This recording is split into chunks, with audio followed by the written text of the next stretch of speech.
मरकज़ी रहनुमा कलम joint Awami action committee Shaukat Nawaz Mir ते ख्वाजा मेहरान दी लीक ऑडियो कॉल होशरुबा इंकशाफात लीक कॉल तो वाज़े कि जॉइंट अवामी एक्शन कमेटी का मकसद पुरतशद्दुद हमले करके मजमूम मकासद हासिल करना सी। ऑडियो कॉल विच रावला कोट विच दहशतगर्द हमले ते लाशा सुट्टन दी पेशगी मनसूबाबंदी की जा रही सी। ऑडियो कॉल विच शौकत नवाज मीर ने आख्या, जदों तक रावला कोट विच वड्डे पैमाने उत्ते पुरतशद्दुद हमले नहीं हुंदे असीं मुजफ्फराबाद ते मीरपुर विच कुछ नहीं कर पावांगे। मनसूबे ते अमल दरामद लई रावला कोट विच सिक्योरिटी फोर्सेस दी तादाद दा जायजा लै के फैसला कीता जावे। सिक्योरिटी फोर्सेस रावला कोट विच अमनो अमान बरकरार रखने लई मौजूद है। माहिरीन के मुताबिक एक ऑडियो कॉल तो कल अदम ज्वाइंट अवामी एक्शन कमेटी के मजमूम अजाइम वाज़िया तौर पर सामने आ चुके। कॉल साबित कर दी है कि ज्वाइंट अवामी एक्शन कमेटी ते हुकूमत वालों पाबंदी का फैसला बिल्कुल दुरुस्त है। आ रही है जी जी।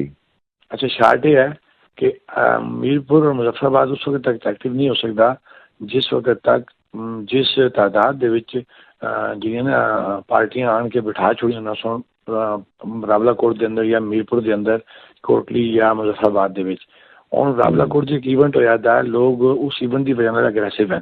ठीक है, जब तक एक बड़े पैमाने पर उत्थे लड़ाई नहीं स्टार्ट होगी, मैं तुहानूं खुल के गल दस रहा, उस वक्त तक मीरपुर और मुजफ्फराबाद कुछ नहीं कर सकता।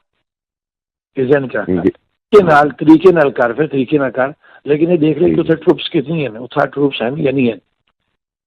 ना राती आई ना राती फिरने रहे ना माड़े पर तकरीबन 10 मिनट ड्रोन फिरने रहे सुबह तक।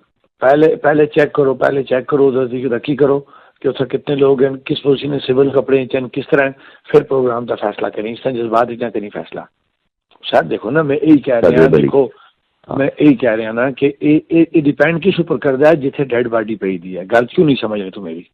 सर मैं भी यही तुहानूं कह रहा ना कि तुसा अज रावला कोट देखो, रावला कोट मैच लग सी तो अगली गल बन सी, अगर रावला कोट मैच नहीं लगता असीं कुछ भी नहीं कर सकते।